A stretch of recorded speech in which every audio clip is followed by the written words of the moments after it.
Hello students, मैं doctor Amit Kumar Tiwari, assistant professor of commerce, Atal Bihari Vajpayee government college Nagarda, Janjgir Champa, Chhattisgarh, आप सभी का स्वागत करता हूं। आज हम पढ़ेंगे अंतर्राष्ट्रीय विपणन की 5वीं इकाई में निर्यात प्रलेख, निर्यात व्यापार में प्रयोग होने वाले प्रलेखों के बारे में। Export documentation. निर्यात प्रलेखन को विदेशी व्यापार का सबसे जटिल व कठिन अंग समझा जाता है। इसी कारण से निर्यात को एक उलझन भरा कार्य माना जाता है और यही बात लोगों को निर्यात व्यापार में प्रवेश करने से निरुत्साहित करती है। निर्यात प्रलेखन उतना ही महत्वपूर्ण है जितना कि किसी निर्यात आदेश को पूरा करना अथवा उसका निष्पादन करना।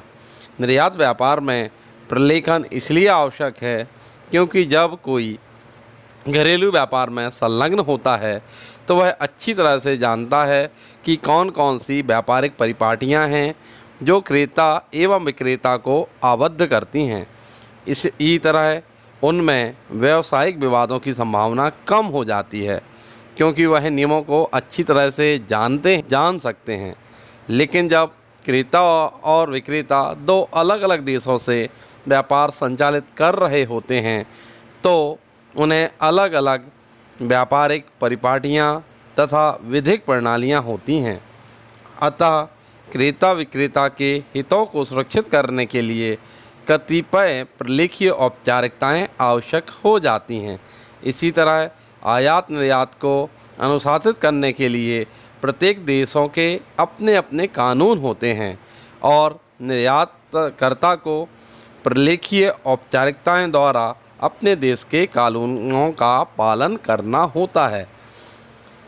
निर्यात प्रलेखों को उनके कार्यों के आधार पर मुख्यतः 4 भागों में बांटा जा सकता है। नंबर 1, वाणिज्यिक प्रलेख, कॉमर्शियल डॉक्यूमेंट्स। नंबर 2, यातायात प्रलेख, ट्रांसपोर्ट डॉक्यूमेंट्स। नंबर 3, नियमात्मक प्रलेख, रेगुलेटरी डॉक्यूमेंट। और अन्य प्रलेख, अदर डॉक्यूमेंट। अब हम इनको एक एक करके डिटेल में समझेंगे। नंबर 1, वाणिज्यिक प्रलेख या व्यावसायिक प्रलेख, कॉमर्शियल डॉक्यूमेंट्स। वाणिज्यिक प्रलेख वे प्रलेख होते हैं जिनका प्रयोग निर्यातक व आयातक विक्रय अनुबंध के अंतर्गत उत्पन्न होने वाले अपने वैधानिक व अनुषांगिक उत्तरदायित्वों को पूरा करने के लिए तैयार करते हैं। यह बात ध्यान देने योग्य है कि विदेशी व्यापार में माल के स्वामित्व का हस्तांतरण व मूल्य का भुगतान बैंकों के जरिए होता है तथा बैंक प्रलेखों में व्यवहार करते हैं, न कि माल के भौतिक स्वरूप से। अतः यह आवश्यक है कि सभी वाणिज्यिक प्रलेखों का सावधानीपूर्वक व सही ढंग से तैयार किया जावे। मुख्य रूप से वाणिज्यिक प्रलेख निम्नलिखित हैं। नंबर 1, आदेश या इंडेंट। साधारण आदेश व इंडेंट में कोई अंतर नहीं होता। जब आयातक प्रत्यक्ष रूप से निर्यातक को माल भेजने को कहता है तो उसे आदेश कहते हैं, परंतु यदि वह इस आदेश को किसी मध्यस्थ के द्वारा अर्थात निर्यात एजेंट के जरिए भेजता है तो इसे इंडेंट कहते हैं। आयातक द्वारा माल के आयात का आदेश देते समय निम्नलिखित तथ्यों को स्पष्ट रूप से उल्लेखित कर दिया जाना चाहिए, जैसे कि माल की मात्रा एवं गुणवत्ता, कितना माल चाहिए है और किस क्वालिटी का माल चाहिए है, स्पष्ट रूप से आदेश में लिखा जाना चाहिए। आयातक किस मूल्य पर माल खरीद रहा है उसका उल्लेख आदेश में अवश्य होना चाहिए। माल को किस प्रकार से पैक किया जाएगा यह भी आदेश में स्पष्ट कर दिया जाना चाहिए। आदेश में स्पष्ट किया जाना चाहिए कि माल यातायात के किस साधन से भेजा जाएगा, किस ट्रांसपोर्ट के जरिए माल भेजा जाना है। निर्यात आदेश में स्पष्ट किया जाना चाहिए कि भुगतान किस देश की मुद्रा में किया जाएगा। यदि आयातक आवश्यक समझे तो यह भी उल्लेख कर देना चाहिए कि विवाद की दशा में मामला फैसला करने के लिए किसी पंच अर्थात निर्णायक अर्थात आपसी सहमति से नियुक्त व्यक्ति को सौंपा जाएगा। वाणिज्यिक प्रलेख में दूसरा है जहाजी आदेश, शिपिंग ऑर्डर। जहाजी आदेश शिपिंग कंपनी व माल के प्रेषक के बीच एक प्रकार का अनुबंध होता है जिसमें माल की ढुलाई की शर्तें होती हैं। जब जहाजी कंपनी अपने जहाज़ के कप्तान को आदेश देती है कि किसी निर्यातक का माल वह अपने जहाज़ पर लाद ले तो इसे जहाजी आदेश कहते हैं। बिना जहाजी आदेश के कोई भी माल जहाज़ पर नहीं लादा जा सकता है। तीसरा वाणिज्यिक प्रलेख है निर्यातक बीजक, एक्सपोर्ट इनवॉइस।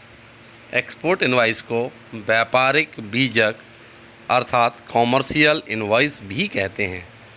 यह उन सारे व्यापारिक प्रलेखों में जो जहाज़ परिवहन के लिए आवश्यक होते हैं एक आधारभूत तथा एकमात्र संपूर्ण प्रलेख है।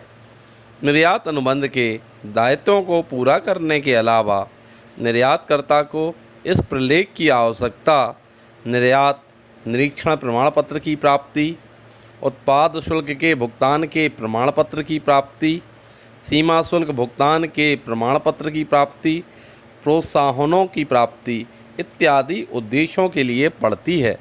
इस प्रकार इस प्रलेख की आवश्यकता जहाज़ लदान के पूर्व एवं जहाज़ लदान के बाद दोनों ही समय पड़ती है। इस प्रलेख में माल का विवरण, माल का मूल्य, कुल मूल्य, क्रेता व विक्रेता का पता, भुगतान की शर्तें, पैकेजों पर अंकित चिन्ह, पैकेजों की संख्या, माल ढोने वाले जहाज़ का नाम तथा गंतव्य बंदरगाह का नाम इत्यादि का ब्यौरा दिया जाता है। वाणिज्यिक प्रलेखों में अगला प्रलेख है पैकिंग सूची, पैकिंग लिस्ट। पैकिंग लिस्ट यह दर्शाती है कि माल को किस प्रकार से पैक किया गया है, माल की प्रत्येक पेटी या बोरी इत्यादि में क्या क्या है, उस पेटी की माप या तौल क्या है। सीमा शुल्क अधिकारियों से माल की निकासी लेते समय पैकिंग लिस्ट बहुत आवश्यक होती है। इस पैकिंग लिस्ट का प्रयोग आयातक भी करते हैं और वह माल के बारे में जान सकते हैं कि क्या क्या माल आया हुआ है। निर्यात प्रलेखों का दूसरा वर्गीकरण है परिवहन प्रलेख या यातायात प्रलेख। यातायात प्रलेख माल को निर्यातक के स्थान से आयातक के स्थान पर ले जाने के लिए तैयार किए जाते हैं। यातायात प्रलेखों में कप्तान की रसीद, पोतला दान बिल, हवाई प्रेषण नोट, सम्मिलित यातायात प्रलेख, माल प्रेषण की सूचना एवं मूल स्थान का प्रमाण पत्र इत्यादि महत्वपूर्ण हैं। नंबर 1 कप्तान की रसीद। जहाज़ पर माल लद जाने के साथ जहाज़ का कप्तान या जहाज़ का मास्टर कप्तान की रसीद को जारी करता है। इसे मैट्स रसीद भी कहते हैं। जहाँ पोर्ट के अधिकारी जहाज़ के मास्टर से यह रसीद ले लेते हैं तथा बंदरगाह का शुल्क वसूल कर इसे माल के प्रेषक को सौंप देते हैं। माल का प्रेषक कप्तान की इस रसीद को जहाजी कंपनी को सौंपकर उसके बदले में जहाजी बिल्टी ले लेता है। नंबर 2 पोत लदान बिल, बिल ऑफ लैंडिंग। पोत लदान बिल को जहाजी बिल्टी भी कहा जाता है। जहाजी बिल्टी जहाजी कंपनी या इसके एजेंट द्वारा निर्गमित की जाती है, जिसमें यह उल्लेख होता है कि माल या तो भेजा जा रहा है या भेज दिया गया है। इस प्रकार जहाजी बिल्टी एक परिवहन प्रलेख है और अंतर्राष्ट्रीय व्यापार में कई उद्देश्यों की पूर्ति करता है। जहाजी बिल्टी स्पष्टतः निम्न कार्य करती है। नंबर 1, जहाजी बिल्टी जहाजी कंपनी तथा माल के प्रेषक अर्थात निर्यातक के बीच माल भाड़ा संविदा का साक्ष्य है। नंबर 2, जहाजी बिल्टी जहाजी कंपनी द्वारा माल प्राप्त किए जाने पर दी गई पावती या रसीद है। नंबर 3, जहाजी बिल्टी माल के स्वामित्व का प्रलेख है, जो कि जहाजी बिल्टी का सबसे महत्वपूर्ण कार्य है। नंबर 3, हवाई प्रेषण नोट एयरवे बिल। यदि माल हवाई जहाज़ से भेजा जाता है तब वायुयान कंपनी एक रसीद जारी करती है कि माल परिवहन के लिए प्राप्त कर लिया गया है, तो तब ऐसी रसीद को हवाई प्रेषण नोट या एयरवे बिल कहते हैं। नंबर 4, सम्मिलित यातायात प्रलेख कंबाइंड ट्रांसपोर्ट डॉक्यूमेंट, इसे संयुक्त यातायात प्रलेख भी कहते हैं। वर्तमान समय में निर्यात किया जाने वाला माल लोहे के बड़े बड़े डब्बों में डालकर, जिन्हें कंटेनर कहते हैं, एक देश से दूसरे देश को भेजा जाता है। कंटेनर ढोने के लिए परिवहन के लिए कई प्रकार के साधनों की आवश्यकता होती है। पहले से सड़क या रेल के जरिए बंदरगाह तक भेजना होता है। बंदरगाह से इसे पानी के जहाज़ पर लादा जाता है। फिर गंतव्य बंदरगाह से सड़क या रेल द्वारा आयातक के स्थान पर या कंटेनर डिपो तक भेजा जाता है।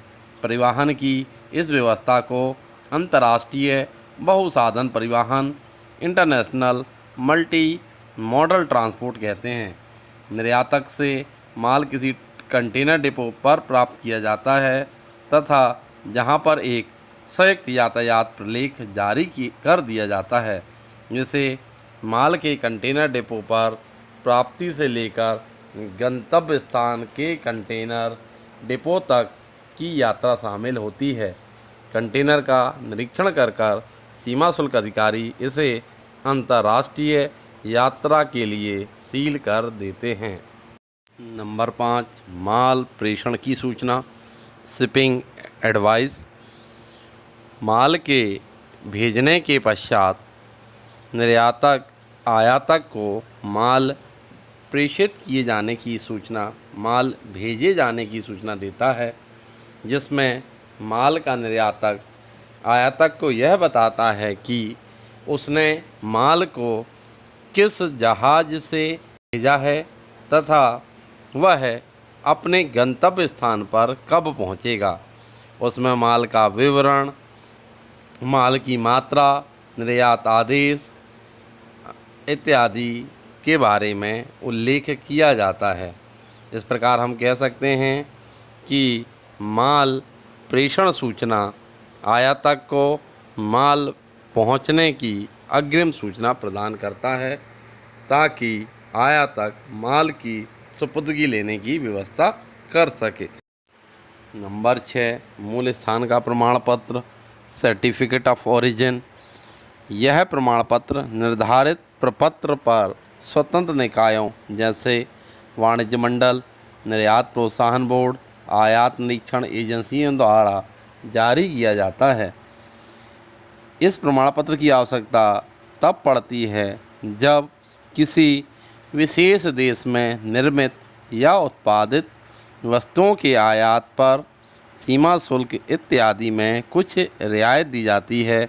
तब माल का आयातक माल के निर्यातक से मूल स्थान के प्रमाण पत्र को भेजने को कह सकता है। निर्यात प्रलेखों का तीसरा वर्गीकरण है नियमात्मक प्रलेख रेगुलेटरी डॉक्यूमेंट। इसे हम विधिक प्रलेख भी कह सकते हैं। यह वे प्रलेख हैं जिन्हें सरकारी एजेंसियों द्वारा बनाए गए नियमों के अंतर्गत तैयार करना अनिवार्य होता है।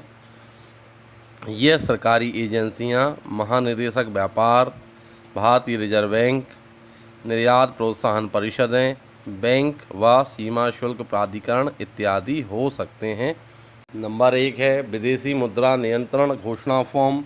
एक्सचेंज कंट्रोल डिक्लेरेशन फॉर्म, भारतीय विदेशी मुद्रा प्रबंधन वस्तुओं व सेवाओं का निर्यात अधिनियम 2000 के अंतर्गत किसी भी निर्यात गतिविधि के लिए निर्यातक को निर्धारित प्रारूप में विनिमय नियंत्रण घोषणा फॉर्म प्रस्तुत करना होता है।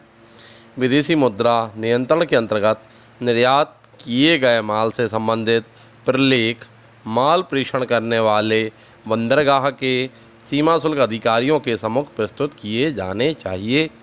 सीमा शुल्क अधिकारी निर्यात हो रहे वस्तुओं के मूल्य की जांच करते हैं तथा माल की स्वयं द्वारा मूल्यांकित राशि को दर्ज करते हैं। इन घोषणा फॉर्म को भरने का मुख्य उद्देश्य यह सुनिश्चित करना है कि निर्यात किए गए माल के बदले विदेशी मुद्रा प्राप्त हो गई है कि नहीं। नंबर 2, शिपिंग बिल अथवा निर्यात बिल, बिल ऑफ एक्सपोर्ट। निर्यात बिल का प्रयोग पानी के जहाज़ अथवा हवाई जहाज़ द्वारा माल भेजने पर किया जाता है। निर्यात बिल को निर्यात शुल्क अधिकारियों के समक्ष प्रस्तुत किया जाता है। निर्यात बिल अर्थात शिपिंग बिल पर कस्टम अधिकारी की मोहर लगाए बगैर कोई भी माल बंदरगाह अथवा हवाई अड्डे के भीतर नहीं ले जाया जा सकता है।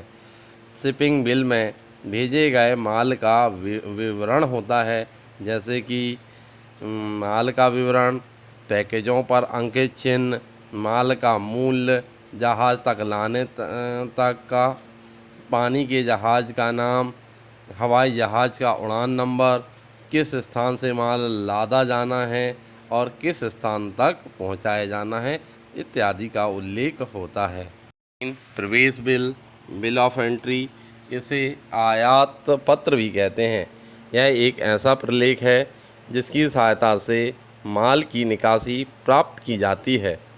विदेशी बंदरगाह पर जहाज़ से निर्सित माल छुड़ाने के लिए एक निर्धारित फॉर्म पर आयात पत्र या प्रवेश बिल भरना पड़ता है।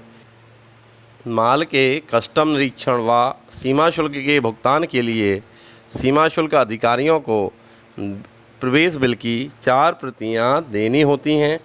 मौलिक तथा दूसरी प्रति उत्पाद शुल्क के लिए, तीसरी प्रति स्वामी के लिए तथा चौथी प्रति विदेशी मुद्रा हेतु बैंक में जमा करानी होती है। प्रवेश बिल या आयात पत्र निम्नलिखित 2 प्रकार का होता है। नंबर 1, घरेलू उपभोग के लिए आयात पत्र। यह सफ़ेद रंग का होता है। जब आयातकर्ता सारा माल एक ही बार में छुड़वाना चाहता है तो घरेलू उपभोग के लिए आयात पत्र प्रस्तुत करना पड़ता है। नंबर 2, अनुबद्ध माल गोदाम में माल रखने के लिए आयात पत्र। यह पीले रंग का होता है। जब आयातकर्ता माल को अनुबद्ध माल गोदाम में हस्तांतरित कराना चाहता है ताकि वह थोड़ा थोड़ा माल छुड़वा सके तो उसे गोदाम में माल रखने के लिए आयात पत्र प्रस्तुत करना पड़ता है। इसका एक कारण यह हो सकता है कि माल पर लगाए जाने वाला सीमा शुल्क का एक साथ भुगतान करने में असमर्थ है, अतः उसे माल के भंडारण की समस्या है। नंबर 4, स्वच्छता प्रमाण पत्र। देश में बीमारी फैलाने वाली वस्तुओं के प्रवेश पर रोक लगाने के लिए कुछ देशों द्वारा बाहर से आने वाले खाद्य पदार्थों, जीवित पशुओं, समुद्री उत्पादों को तभी प्रवेश दिया जाता है जब वह बीमारी न फैलाने के लिए प्रमाणित हों।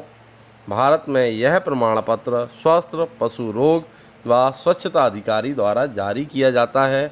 इस प्रमाण पत्र में लिखा जाता है कि यह माल मानव उपयोग के लिए उपयुक्त है। नंबर 5, ब्लैक लिस्ट प्रमाण पत्र। प्रायः कई देश किसी दूसरे देशों से युद्ध होने की स्थिति में अथवा उस देश से राजनीतिक संबंध बिगड़ जाने की स्थिति में उस देश से माल आयात करने पर प्रतिबंध लगा देते हैं। ऐसे राष्ट्रों को शत्रु राष्ट्र घोषित कर दिया जाता है। शत्रु राष्ट्रों को ब्लैक लिस्ट में शामिल कर दिया जाता है। ऐसे शत्रु राष्ट्रों से आयात रोकने के लिए आयातक से यह प्रमाण पत्र लिया जाता है कि निर्यातित या आयातित माल का उद्गम उस शत्रु राष्ट्र से नहीं हुआ है। नंबर 6, निरीक्षण प्रमाण पत्र। निरीक्षण प्रमाण पत्र संबद्ध निर्यात निरीक्षक एजेंसी द्वारा ऐसे माल के लिए निर्गमित किया जाता है जो निर्यात गुणवत्ता नियंत्रण अथवा निरीक्षण अधिनियम तथा अन्य अधिनियमों के अंतर्गत अधिसूचित किए गए हैं। इस प्रमाण पत्र के बगैर भारतीय सीमा शुल्क अधिकारी माल को पोत परिवहन की अनुमति नहीं देते हैं। निर्यात प्रलेखों का चौथा वर्गीकरण है अन्य प्रलेख। अन्य प्रलेखों में उन प्रलेखों को शामिल किया जाता है जो कि वाणिज्यिक, यातायात या नियमात्मक प्रलेखों के अतिरिक्त हैं। इसमें नंबर 1 है विदेशी विनिमय विपत्र। विनिमय विपत्र या ड्राफ्ट एक लिखित प्रपत्र है जो कि लिखने वाले द्वारा हस्ताक्षरित होता है तथा जिसमें यह किसी निश्चित व्यक्ति को शर्त रहित आदेश देता है कि वह एक निश्चित राशि एक निश्चित व्यक्ति को या उसके आदेशित व्यक्ति को प्रपत्र के वाहक को चुका देगा। इसके अलावा यह व्यक्ति जिसके नाम पर यह लिखा गया है मांगे जाने पर अथवा एक निश्चित तिथि या भविष्य में निर्धारित की जाने वाली तिथि पर राशि का भुगतान करना होगा। विनिमय पत्र एक महत्वपूर्ण व्यापारिक प्रलेख है जो माल के भेजे जाने तथा विक्रय राशि की प्राप्ति के बीच के समय अंतराल को पाटता है। यह प्रलेख विक्रय राशि प्राप्त करने के लिए निर्यातकर्ता द्वारा बनाया जाता है और बैंक के अन्य जहाजी प्रलेखों के साथ भेज दिया जाता है। इसका अर्थ में विनिमय पत्र अन्य प्रलेखों के साथ लगाया जाता है जो आयातकर्ता को तभी दिया जाता है जब उसका भुगतान कर देंगे अथवा किसी भावी तिथि पर भुगतान करने का वादा करते हुए उस पर स्वीकृति देंगे। नंबर 2, साख पत्र लेटर ऑफ क्रेडिट। अंतर्राष्ट्रीय व्यापार में प्रयोग होने वाला यह सबसे महत्वपूर्ण प्रलेख है। साख पत्र द्वारा आयातक का बैंक लिखित आश्वासन देता है कि वह आयातक द्वारा खरीदे गए माल का भुगतान कर देगा। नंबर 3, बीमा पॉलिसी या प्रमाण पत्र इंश्योरेंस पॉलिसी और सर्टिफिकेट। माल बीमा पॉलिसी जिसे समुद्रिक बीमा पॉलिसी भी कहते हैं, माल की रास्ते में होने वाली हानि या क्षति के विरुद्ध माल के स्वामियों को रक्षा प्रदान करती है। यह हानि या क्षति ऐसी दुर्घटनाओं के कारण होती है जिनका पहले से अंदाज़ा नहीं लगाया जा सकता है और ना ही उनसे रक्षा संभव हो पाती है। ये प्राकृतिक संकटों एवं मानव निर्मित दुर्घटनाओं के कारण हो सकती है। अतः आवश्यक है कि किसी बीमा कंपनी से उचित पॉलिसी लेकर माल को होने वाली हानि या क्षति की जोखिम को न्यूनतम किया जा सके। अलग अलग तरह के खतरों की रक्षा के लिए अलग अलग तरह की पॉलिसियाँ होती हैं। दूसरे शब्दों में कह सकते हैं कि हर कोटि के खतरे से सुरक्षा के लिए अलग अलग पॉलिसियाँ लेने की आवश्यकता होती है। नंबर 4, आयात लाइसेंस इंपोर्ट लाइसेंस। विदेशी व्यापार में माल का आयात तभी किया जा सकता है जबकि आयातक द्वारा सरकार से माल के आयात की आज्ञा अर्थात आयात लाइसेंस प्राप्त कर लिया गया हो, क्योंकि सामान्यतः देशों द्वारा आयात पर प्रतिबंध लगाए गए होते हैं। अतः निर्यातक को माल की निर्यात करते समय यह सुनिश्चित कर लेना चाहिए कि आयातक ने आयात लाइसेंस प्राप्त कर लिया हो। नंबर 5, निर्यात लाइसेंस।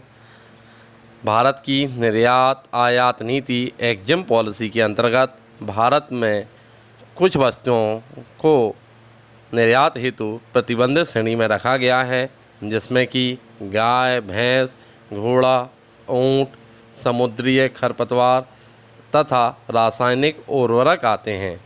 इन वस्तुओं को विदेशी व्यापार में निर्यात करने के पहले विदेशी व्यापार महानिदेशक से निर्यात लाइसेंस प्राप्त करके ही माल का निर्यात किया जा सकता है। अतः निर्यातक को इन वस्तुओं को निर्यात करने के पहले निर्यात लाइसेंस प्राप्त करना आवश्यक हो जाता है।